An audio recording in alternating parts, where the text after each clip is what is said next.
ನಟ ನಟಿಯರು ಬರ್ತಿದ್ದಾರೆ. ಎಸ್ ವೃದ್ಧರು ಬರ್ತಾ ಇರೋದನ್ನ ಗಮನಿಸ್ತಾ ಇದೀವಿ. ವೀಲ್ ಚೇರ್ ನಲ್ಲಿ ಬಂದು ತಮ್ಮ ಮತವನ್ನ ಚಲಾಯಿಸೋದಕ್ಕೆ ಮುಂದಾಗ್ತಾ ಇದ್ದಾರೆ. ಇವರೇ ಸ್ಫೂರ್ತಿ.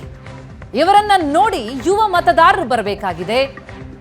ನೆಪ ಹೇಳುವಂತವರು ಕಲಿಬೇಕಾಗಿದೆ. ನಮ್ಮ ಹಕ್ಕನ್ನ ಚಲಾಯಿಸೋದಕ್ಕೆ ಯಾವುದೇ ನೆಪ ಬೇಡ ಅನ್ನೋದನ್ನ ಇವರು ಉದಾಹರಣೆ ಸಮೇತವಾಗಿ ತೋರಿಸ್ತಾ ಇದ್ದಾರೆ. ಎಸ್ ದೃಶ್ಯಗಳನ್ನು ಗಮನಿಸ್ತಾ ಇದೀವಿ. ಒಂದು ಕಡೆ ರಾಜಮಾತೆ ಪ್ರಮೋದಾದೇವಿ, ಯದುವೀರ್ ಮತ್ತು ತ್ರಿಷಿಕಾ ಬಂದು ತಮ್ಮ ಹಕ್ಕನ್ನು ಚಲಾಯಿಸಿದ್ದಾರೆ. ಎಸ್ ಮತದಾನದ ಜಾಗೃತಿ ಸಾರುವ ಸೀರೆ ಧರಿಸಿ ಮತದಾನ ಮಾಡಿದ್ದಾರೆ. ಚುನಾವಣಾ ಪರ್ವ ದೇಶದ ಗರ್ವ ಎನ್ನುವಂತಹ ಟ್ಯಾಗ್ ಲೈನ್ ಇರುವ ಸೀರೆಯ ಮೂಲಕ ಜಿಲ್ಲಾಧಿಕಾರಿ ಶಿಲ್ಪಾ ನಾಗ್ ಜಾಗೃತಿಯನ್ನು ಮೂಡಿಸ್ತಾ ಇದ್ದಾರೆ. ಮತದಾನದ ಜಾಗೃತಿಗಾಗಿ ಚುನಾವಣೆ ಪರ್ವ ದೇಶದ ಗರ್ವ ಎಂಬ ಟ್ಯಾಗ್ ಲೈನ್ ಇರುವಂತಹ ಸೀರೆಯನ್ನ ಧರಿಸಿ ಜನರಲ್ಲಿ ಜಾಗೃತಿ ಮೂಡಿಸುವಂತಹ ಕೆಲಸಕ್ಕೆ ಜಿಲ್ಲಾಧಿಕಾರಿ ಶಿಲ್ಪಾ ನಾಗ್ ಮುಂದಾಗಿದ್ದಾರೆ. ಎಸ್ ದೃಶ್ಯಗಳು ನೋಡ್ತಾ ಇದ್ದೀವಿ. ಜಿಲ್ಲಾಧಿಕಾರಿಗಳ ಸೀರೆಯ ಮೇಲೆ ಇದು ಚುನಾವಣಾ ಪರ್ವ ದೇಶದ ಗರ್ವ ಅಂತ ಮತದಾನ ಮಾಡಿ ಅಂತ ಸೀರೆಯಲ್ಲೇ ನಮೂದಾಗಿರೋದನ್ನ ಗಮನಿಸ್ತಾ ಇದ್ದೀವಿ. ಬಹಳಷ್ಟು ಪ್ರಯತ್ನಗಳನ್ನ ಮಾಡ್ತಾ ಇದೆ ಜಿಲ್ಲಾಡಳಿತ ಅನ್ನೋದಕ್ಕೆ ಸಾಕ್ಷಿ ಇದು. ಜಿಲ್ಲಾಧಿಕಾರಿಗಳು ಈ ರೀತಿ ಮತದಾನ ಮಾಡಿ ಎನ್ನುವ ಮನವಿಯನ್ನ, ಜಾಗೃತಿಯನ್ನ ಮೂಡಿಸ್ತಾ ಇದ್ದಾರೆ. ಒಂದು ವಿಭಿನ್ನವಾದಂತಹ ಪ್ರಯತ್ನ ಇದು. ಹೆಚ್ಚಿನ ಸಂಖ್ಯೆಯಲ್ಲಿ ಮತದಾನ ಆಗಬೇಕು, ಕಳೆದ ಬಾರಿಗಿಂತಲೂ ಕೂಡ ಹೆಚ್ಚಿನ ವೋಟ್ ಮಾಡಬೇಕು ಈ ಬಾರಿ ಜನ ಅಂತ ಪ್ರಯತ್ನಗಳು ಸಾಕಷ್ಟು ನಡೆದಿದೆ. ಇವತ್ತು ಸಹ ಜಿಲ್ಲಾಧಿಕಾರಿ ಬಹಳ ವಿಭಿನ್ನವಾಗಿ ಮತದಾನದ ಜಾಗೃತಿಯನ್ನ ಮೂಡಿಸಿದ್ದಾರೆ. ಅವರ ಸೀರೆ ಮೇಲೇನೆ ಇದೆ ಮತದಾನದ ಜಾಗೃತಿ ಸಾರುವಂತಹ ಸಾಲು, ಅವರ ಸೀರೆಯಲ್ಲೇ ಇದೆ. ಆ ಮೂಲಕ ಮತದಾನದ ಜಾಗೃತಿಯನ್ನ ಮೂಡಿಸಿದ್ದಾರೆ. ಮತ್ತೊಂದು ಕಡೆ ಸಪ್ತಮಿ ಗೌಡ, ಅವರ ತಂದೆ ಪೊಲೀಸ್ ಅಧಿಕಾರಿಯಾಗಿದ್ದವರು, ಅವರ ಜೊತೆಯೇ ಅವರು ಕೂಡ ಬಂದು ಮತದಾನವನ್ನ ಮಾಡಿದ್ದಾರೆ. ಸಪ್ತಮಿ ಗೌಡ ತಮ್ಮ ತಂದೆಯ ಜೊತೆ ಬಂದು ತಮ್ಮ ಹಕ್ಕನ್ನ ಚಲಾಯಿಸಿದ್ರು. ಜೊತೆಗೆ ಜನರಲ್ಲಿ ಮನವಿಯನ್ನ ಕೂಡ ಮಾಡಿದ್ರು. ಮನೆಗೆ ಹೋಗಿ ಕರ್ಕೊಂಡು ಬರೋಕ್ಕಾಗಲ್ಲ, ಆದ್ರೆ ಜನರಿಗೆ ಆ ಒಂದು ಯೋಚನೆ ಬರಬೇಕು, ಇದು ನಮ್ಮ ಜವಾಬ್ದಾರಿ, ಇದು ನಮ್ಮ ಕರ್ತವ್ಯ, ನಾವು ಬಂದು ಮತವನ್ನ ಚಲಾಯಿಸಬೇಕು, ದೇಶಕ್ಕೆ ಒಂದು ಸುಭದ್ರವಾದ ಭವಿಷ್ಯ ಬೇಕು ಅಂತ ಅಂದ್ರೆ ಒಬ್ಬ ಸಮರ್ಥವಾದ ನಾಯಕನನ್ನ ಆರಿಸುವಂತಹ ಜವಾಬ್ದಾರಿ ನಮ್ಮ ಮೇಲಿದೆ. ಒಂದೊಂದು ಮತ ಕೂಡ ಬಹಳ ಪ್ರಮುಖವಾಗತ್ತೆ ಅಂತ ಮತದಾರರಲ್ಲಿ ಇನ್ನುಳಿದವರಲ್ಲಿ ಮನವಿ ಮಾಡಿದ್ರು. ತಮ್ಮ ತಂದೆಯ ಜೊತೆ ಬಂದು ತಮ್ಮ ಹಕ್ಕನ್ನ ಚಲಾಯಿಸಿದ್ರು. ಸಪ್ತಮಿ ಗೌಡ ಅವರ ತಂದೆ ನಿವೃತ್ತ ಪೊಲೀಸ್ ಅಧಿಕಾರಿ. ಚಾಮರಾಜನಗರದ ದೃಶ್ಯ. ಒಂದು ಕಡೆ ಜಾಗೃತಿ, ಇನ್ನೊಂದು ಕಡೆ ಸ್ಫೂರ್ತಿ. ಜಾಗೃತಿ ಮೂಡಿಸ್ತಾ ಇದ್ದಾರೆ ಜಿಲ್ಲಾಧಿಕಾರಿ ತಮ್ಮ ಸೀರೆಯಲ್ಲೇ ಮತವನ್ನ ಹಾಕಿ ಎನ್ನುವಂತಹ ಸಂದೇಶವನ್ನ ರವಾನಿಸೋದ್ರ ಮೂಲಕ. ಮತ್ತೊಂದು ಕಡೆ ಸಪ್ತಮಿ ಗೌಡ ಕುಟುಂಬ ತಂದೆಯೊಂದಿಗೆ ಬಂದಿದ್ದಾರೆ. ತಂದೆ ಮಗಳು ಇಬ್ರು ಕೂಡ ಬಂದು ತಮ್ಮ ಹಕ್ಕನ್ನು ಚಲಾಯಿಸಿದ್ದಾರೆ. ಎಸ್ ಸ್ಕ್ರೀನ್ ಮಧ್ಯಭಾಗದಲ್ಲಿ ನಾವು ನೋಡಿದ್ವಿ, ಗೋಪಾಲಯ್ಯ ಅವರ ಮಗನ ಮದುವೆ ಇದೆ.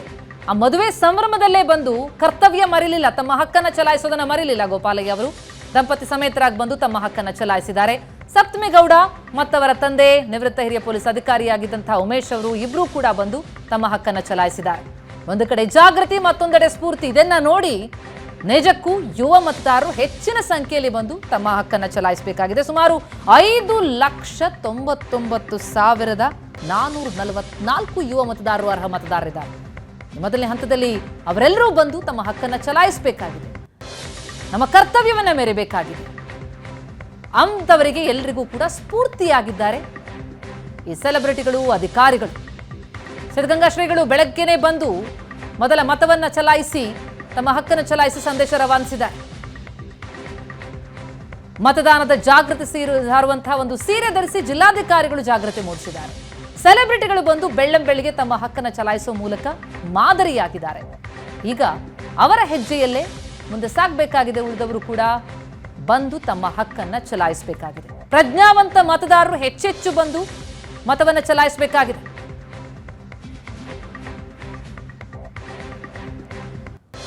ರಾಜ್ಯದಾದ್ಯಂತ ನಡೀತಾ ಇರುವಂತಹ 14 ಕ್ಷೇತ್ರಗಳಲ್ಲಿ ನಡೀತಾ ಇರುವಂತಹ ಮತದಾನ ಬೆಳಿಗ್ಗೆ 7 ಗಂಟೆಯಿಂದ ಶುರುವಾಗಿದೆ. ಈಗ 2 ತಾಸು ಕಳೆದಿದೆ. ಪೇಜಾವರ ಶ್ರೀಗಳು ಮತದಾನವನ್ನ ಮಾಡೋದಕ್ಕೆ ಹೋಗ್ತಾ ಇರುವಂತಹ ದೃಶ್ಯವನ್ನ ನೋಡ್ತಾ ಇದ್ರಿ. ಸಿದ್ಧಗಂಗಾ ಶ್ರೀಗಳು ಬೆಳಿಗ್ಗೆನೆ ತಮ್ಮ ಹಕ್ಕನ್ನ ಚಲಾಯಿಸಿದ್ದಾರೆ. ಮೊದಲ ಮತ ಅವರು ಹಾಕಿರೋದು ಸಿದ್ಧಗಂಗಾ ಮಠದ ಮುಂದೆ ಇದ್ದಂತಹ ಬೂತ್ ಅಲ್ಲಿ ತಮ್ಮ ಹಕ್ಕನ್ನ ಚಲಾಯಿಸಿದ್ರು. ಪೇಜಾವರ ಶ್ರೀಗಳು ಕೂಡ ತಮ್ಮ ಹಕ್ಕನ್ನ ಚಲಾಯಿಸೋದಕ್ಕೆ ಬಂದಿದ್ದಾರೆ. ಮಹಾ ಮತದಾನದ ದಿನ ಇವತ್ತು, ಬಹಳ ಇಂಪಾರ್ಟೆಂಟ್ ಡೇ. ಇವತ್ತು 14 ಕ್ಷೇತ್ರಗಳಲ್ಲಿ ಬಿರುಸಿನ ಮತದಾನ ನಡೀತಾ ಇದೆ.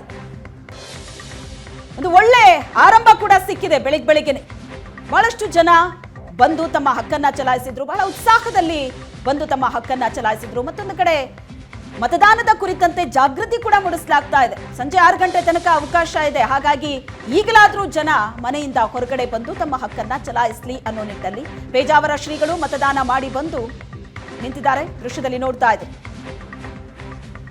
14 ಕ್ಷೇತ್ರಗಳಲ್ಲಿ ಬಹಳ ಬಿರುಸಿನ ಮತದಾನ ನಡೀತಾ ಇದೆ. ಒಂದು ಗ್ರಾಮದಲ್ಲಿ ಮತದಾನ ಬಹಿಷ್ಕಾರ ಮಾಡಿದ್ದಾರೆ. ಮೂಲಭೂತ ಸೌಕರ್ಯ ಒದಗಿಸಿ ಅಂತ ಆಗ್ರಹಿಸಿ ಇಡೀ ಗ್ರಾಮಸ್ಥರು ಮತದಾನವನ್ನ ಬಹಿಷ್ಕಾರ ಮಾಡಿದ್ದಾರೆ. ಅದರ ಜೊತೆಗೆ ಒಂದಷ್ಟು ವಿಶೇಷವಾದ ಬೂತ್ಗಳನ್ನ ಹಾಕಲಾಗಿದೆ. ರಾಜ್ಯದಾದ್ಯಂತ 14 ಕ್ಷೇತ್ರಗಳಲ್ಲಿ ನಡೀತಾ ಇರುವಂತಹ ಮಹಾ ಮತದಾನ ಇವತ್ತು. ಶ್ರೀಗಳು ಮತದಾನ ಮಾಡ್ತಾ ಇರುವಂತಹ ದೃಶ್ಯವನ್ನ ನೋಡ್ತಾ ಇದ್ದಾರೆ.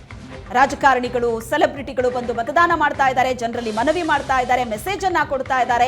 ಮತದಾನ ಅನ್ನೋದು ಪ್ರಜಾಪ್ರಭುತ್ವ ವ್ಯವಸ್ಥೆಯಲ್ಲಿ ಎಷ್ಟು ಪ್ರಾಮುಖ್ಯತೆ ಇದೆ ಅನ್ನೋದು ಜನರಿಗೆ ಗೊತ್ತಿಲ್ಲ ಅಂತಲ್ಲ, ಜನರಿಗೆ ಗೊತ್ತಿದೆ. ಆದ್ರೆ ಇವತ್ತಿನ ದಿನ ಜನ ಆಲಸ್ಯವನ್ನ ಬಿಟ್ಟು ಹೊರಗಡೆ ಬಂದು ತಮ್ಮ ಹಕ್ಕೇನಿದೆ, ತಮ್ಮ ಕರ್ತವ್ಯ ಏನಿದೆ ಅದನ್ನ ಮೆರಿಬೇಕಾದಂತಹ ದಿನ. ಯಾಕಂದ್ರೆ ಇವಾಗಿನ ಯುವಕರು ಪ್ರಶ್ನೆ ಮಾಡ್ತಾರೆ, ಆದ್ರೆ ಬದಲಾವಣೆಯನ್ನೂ ಬಯಸ್ತಾರೆ. ಆದ್ರೆ ಯಾವತ್ತು ಅದಕ್ಕೊಂದು ಹೆಜ್ಜೆ ಇಡಬೇಕು ಅಂತ ಇರುತ್ತೋ ಆವತ್ತು ಹಿಂದೇಟ್ ಹಾಕ್ತಾರೆ. ಅದು ಆಗಬಾರದು. ಇವತ್ತಿನ ದಿನ ಹೆಚ್ಚಿನ ಸಂಖ್ಯೆಯಲ್ಲಿ ಯುವಕರು ಬಂದು ಮತದಾನವನ್ನ ಮಾಡಬೇಕು. ತಮ್ಮ ಜವಾಬ್ದಾರಿ ಏನು, ತಮ್ಮ ಕರ್ತವ್ಯ ಏನು ಅದನ್ನ ಅರ್ಥ ಮಾಡ್ಕೋಬೇಕು. ಸಿದ್ಧಗಂಗಾ ಶ್ರೀಗಳು, ರಂಭಾಪುರಿ ಶ್ರೀಗಳು ಮತದಾನವನ್ನ ಮಾಡಿದ್ರು. ರಾಹುಲ್ ದ್ರಾವಿಡ್ ಅವರು ಬೆಳಿಗ್ಗೆನೆ ಬಂದು ಮತದಾನ ಮಾಡಿದ್ರು. ಡಾಕ್ಟರ್ ದೇವಿ ಶೆಟ್ಟಿ ಅವರು ಮತದಾನ ಮಾಡಿದ್ರು. ನಾನು ಎಕ್ಸ್ಪೆಕ್ಟ್ ಮಾಡಿರಲಿಲ್ಲ. ಇಷ್ಟು ಜನ ನೋಡಿ ನನಗೆ ಬಹಳ ಖುಷಿ ಆಯಿತು. ಈ ಸತಿ 100% ವೋಟಿಂಗ್ ಆಗುತ್ತೆ ಅಂತ ಅನಿಸ್ತಾ ಇದೆ. ಬೇಸಿಗೆ ಅಲ್ವಾ, ಬಿಸಿಲು ಜಾಸ್ತಿ ಅಂತ ಹೇಳ್ಬಿಟ್ಟು ಮೋಸ್ಟ್ಲಿ ಬೆಳಗ್ಗೆನೇ ಎಷ್ಟು ಜನ ಬಂದಿದ್ದಾರೆ, ಕ್ಯೂ ಇದ್ದಾರೆ ಅನ್ಸುತ್ತಲ್ವ? ತುಂಬ ಕ್ಯೂ ಇದ್ದಾರೆ. ಆ್ಯಕ್ಚುಲಿ ನಾನು ಇನ್ನೂ ಲೇಟ್ ಆಗ್ತಾ ಇತ್ತು. ನನ್ನ ಮಕ್ಕಳು ಇಬ್ಬರೇ ಎದ್ದಿದ್ದಾರೆ ಅಂದ್ಬಿಟ್ಟು ಅಲ್ಲಿ ಮುಂದೆ ಎಲ್ಲ ಸೀನಿಯರ್ ಸಿಟಿಸನ್ಸ್ ಇದ್ರು. ಆದರೂ ನಾನು ರಿಕ್ವೆಸ್ಟ್ ಮಾಡಿಕೊಂಡು ಮುಂದೆ ಹೋದೆ, ವೋಟ್ ಮಾಡಿ ಬಂದೆ. ಮ್ಯಾಮ್, ಈ ಸತಿ ತುಂಬ ಸೀನಿಯರ್ ಸಿಟಿಸನ್ಸ್ ಇದ್ದಾರೆ, ಯೂತ್ಸು ಸ್ವಲ್ಪ ಹಿಂದಕ್ಕೆ ಆಗ್ತಾರೆ ವೋಟಿಂಗಿಗೆ.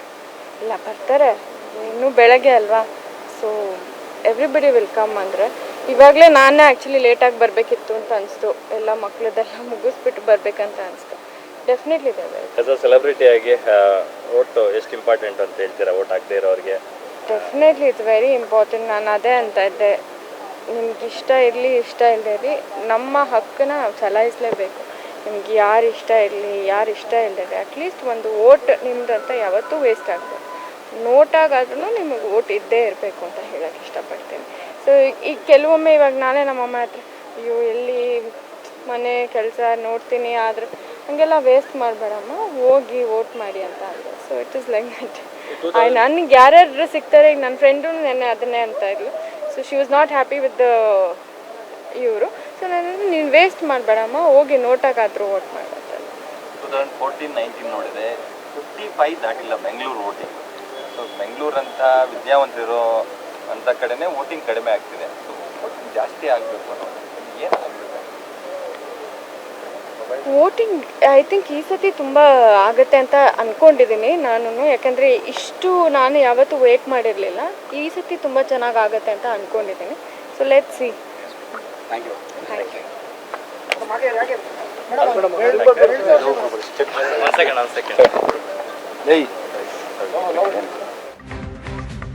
ಇದೀವಿ. ನಟಿ ಅಮೂಲ್ಯ ತಮ್ಮ ಮತವನ್ನ ಚಲಾಯಿಸಿದ್ದಾರೆ. ಪೇಜಾವರ ಶ್ರೀಗಳು ತಮ್ಮ ಹಕ್ಕನ್ನು ಚಲಾಯಿಸಿದ್ದಾರೆ. ರಾಜಕಾರಣಿಗಳು ಕೂಡ ಬಂದು ತಮ್ಮ ಹಕ್ಕನ್ನು ಚಲಾಯಿಸ್ತಾ ಇದ್ದಾರೆ. ಹಲವು ವೃದ್ಧರು ಬಂದು ತಮ್ಮ ಮತವನ್ನ ಚಲಾಯಿಸ್ತಾ ಇದ್ದಾರೆ. ಯಾವುದೇ ನೆಪ ಹೇಳದೆ ಕರ್ತವ್ಯವನ್ನ ನಿಭಾಯಿಸೋದಕ್ಕೆ, ತಮ್ಮ ಹಕ್ಕನ್ನು ಚಲಾಯಿಸೋದಕ್ಕೆ ವೃದ್ಧರು ಬರ್ತಾ ಇರೋದನ್ನ ಗಮನಿಸ್ತಾ ಇದ್ದೀವಿ. ವೀಲ್ ಚೇರ್ನಲ್ಲಾದ್ರೂ ಸರಿ, ವಾಕರ್ ಆದ್ರೂ ಹಿಡಿದು ಸರಿ, ನಾವು ನಮ್ಮ ಕರ್ತವ್ಯವನ್ನ ಮೆರಿತೀವಿ, ಸ್ಫೂರ್ತಿಯಾಗಿರ್ತೀವಿ ಉಳಿದವರಿಗೆ ಅನ್ನೋದಕ್ಕೆ ಈ ಹಿರಿಯರೇ ಸಾಕ್ಷಿ. ಬಹಳ ದೊಡ್ಡ ಸ್ಫೂರ್ತಿ ಈ ಹಿರಿಯರು. ಬಂದು ತಮ್ಮ ಮತವನ್ನ ಚಲಾಯಿಸ್ತಾ ಇರುವಂತಹ ದೃಶ್ಯಗಳನ್ನು ನೋಡ್ತಾ ಇದ್ದೀವಿ. ಹಲವು ವೃದ್ಧರು ಮನೆಯಲ್ಲೇ ಮತದಾನ ಮಾಡುವಂತಹ ಅವಕಾಶವನ್ನ ಬಳಸಿಕೊಂಡ್ರು. ಇನ್ನು ಕೆಲವರು ಅಭಿಪ್ರಾಯ ಆಕಾಂಕ್ಷೆಗಳು ಮತದ ಮೂಲಕ ವ್ಯಕ್ತಪಡಿಸಬೇಕು ಅಂತ ಮನವಿ ಮಾಡ್ತೀನಿ. ಎಲ್ಲರೂ ಬಂದು ದೊಡ್ಡ ಸಂಖ್ಯೆಯಲ್ಲಿ ಮತದಾನ ಮಾಡುವಂಥದ್ದು ಪ್ರಜಾಪ್ರಭುತ್ವದ ವ್ಯವಸ್ಥೆಗೆ ತಕ್ಕಂತೆ ನಾವೆಲ್ಲರೂ ಕೆಲಸವನ್ನು ಮಾಡಬೇಕು. ನಮ್ಮ ಮೈಸೂರು ಕೊಡಗು ಕ್ಷೇತ್ರದಲ್ಲಿ ಬಹಳ ಒಂದು ಒಳ್ಳೆಯ ವಾತಾವರಣ ಚುನಾವಣೆ ಹಬ್ಬದ ಇವತ್ತು ವಿಜಯದಶಮಿನೇ ಇವತ್ತು. ಸೊ ಆ ನಿಟ್ಟಿನಲ್ಲಿ ಎಲ್ಲರೂ ಬಂದು ತಮ್ಮ ಮತದಾನದ ಮೂಲಕ ಈ ಹಬ್ಬವನ್ನು ಆಚರಿಸ್ತಾ ಇದ್ದಾರೆ. ಯುವ ಮತದಾರರಿಗೆ ನನ್ನ ಶುಭಾಶಯಗಳು. ಮೊದಲನೇ ಬಾರಿಗೆ ತಾವು ತಮ್ಮ ಆಕಾಂಕ್ಷೆಗಳನ್ನು ವ್ಯಕ್ತಪಡಿಸಿದರೆ ತಮ್ಮ ಮತದ ಮೂಲಕ. ಎಲ್ಲರಿಗೂ ವಿಶೇಷ ಶುಭಾಶಯಗಳು. ದೊಡ್ಡ ಸಂಖ್ಯೆಯಲ್ಲಿ ನೀವು ಕೂಡ ಬಂದು ತಮ್ಮ ಈ ಪ್ರಜಾಪ್ರಭುತ್ವದ ವ್ಯವಸ್ಥೆಯಲ್ಲಿ ಇವತ್ತು ನಿಮಗೂ ಕೂಡ ಪಾತ್ರ ಇದೆ, ಅದು ಬಂದು ಭಾಗವಹಿಸಿ. ಸರ್, ಎಲ್ರಿಗೂ ಇರ್ತಕ್ಕಂಥದ್ದು ಒಂದು ಟಾಸ್ಕು ಮತದಾನವನ್ನ ಜಾಸ್ತಿ ಮಾಡಬೇಕು, ಅದರ ಪರ್ಸೆಂಟೇಜ್ ಅದಕ್ಕೆ ಏನ್ ಮಾಡಬೇಕು ಅಂತ, ಇವತ್ತಿಗೆ ಏನಾಗಬೇಕು ಅಂತ ಹೇಳಿ ಯಾರ್ಯಾರು ಸಹಕಾರ ಬೇಕು ಅಂತ? ಇಲ್ಲ, ಎಲ್ಲರೂ ಪ್ರತಿಯೊಬ್ಬರು ಅದಕ್ಕೆ ನಾವು ಅವ್ರಿಗೆ ಅನುಕೂಲ ಆಗುವಂಥ ವ್ಯವಸ್ಥೆಗಳನ್ನು ಆಗಲೇ ಏರ್ಪಡಿಸಲಾಗಿದೆ. ಸರ್ಕಾರದ ಕಡೆಯಿಂದನೂ ಕೂಡ ನಮ್ಮ ಬೇರೆ ಬೇರೆ ಪಕ್ಷದಲ್ಲೂ ಕೂಡ ಅಭ್ಯರ್ಥಿ ಯಾರ್ಯಾರಿದ್ದಾರೆ, ಇಂಡಿಪೆಂಡೆಂಟ್ ಇರ್ಬೋದು, ಪಕ್ಷದ ವತಿಯಿಂದ ಎಲ್ಲರೂ ಕೂಡ ಆದಷ್ಟು ಪ್ರಯತ್ನವನ್ನು ಮಾಡ್ತಾ ಇದ್ದಾರೆ. ದೊಡ್ಡ ಸಂಖ್ಯೆಯಲ್ಲಿ ಬಂದು ಮಾಡಬೇಕು ಅಂತಾನೂ ಕೂಡ ಬಹಳ ಮನವಿಯನ್ನು ಮಾಡ್ತಾ ಇದ್ದೀವಿ. ಜನರೂ ಕೂಡ ಅವ್ರ ಕಡೆಯಿಂದ ಒಂದು ರೀತಿಯ ಇದು ಕರ್ತವ್ಯ ಆಗಿ ನೋಡಬೇಕಾಗಿ ಕಡ್ಡಾಯವಾಗಿ ಒತ್ತಡವನ್ನು ಚಲಾಯಿಸಬೇಕು. ಶುಭಾಶಯಗಳು.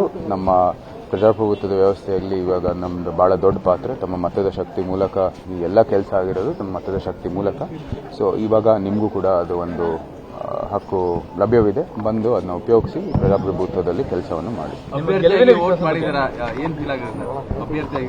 ಅದು ಅಭ್ಯರ್ಥಿಯಾಗಿ ವೋಟ್ ಮಾಡೋದೇನೆ. ಅದು ಹಿಂದೇನು ಇದು ಈಗಿನ ವ್ಯವಸ್ಥೆಗೆ ನಾವು ಬೆಂಬಲವನ್ನು ನೀಡಬೇಕಾಗಿದೆ.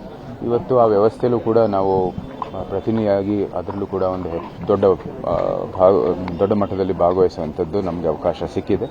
ಸೊ ಆ ನಿಟ್ಟಿನಲ್ಲಿ ಒಂದು ಸಂತೋಷ. ನಾನು ಹೇಳಿದ್ದೀನಿ ಮೊದಲನೇ ದಿನ ಅಂದರೆ ಇವತ್ತವರೆಗೂ ಫಲಿತಾಂಶ ನಮ್ಮ ಪರವಾಗಿ ಬರುತ್ತೆ ಅಂತ ಕ್ವಾಂಟಿಟೇಟಿವ್ ಆಗಿ ನಮ್ಮ ಮಾಧ್ಯಮದ ಮಿತ್ರರೇ ಹೇಳಬೇಕಾಗುತ್ತೆ.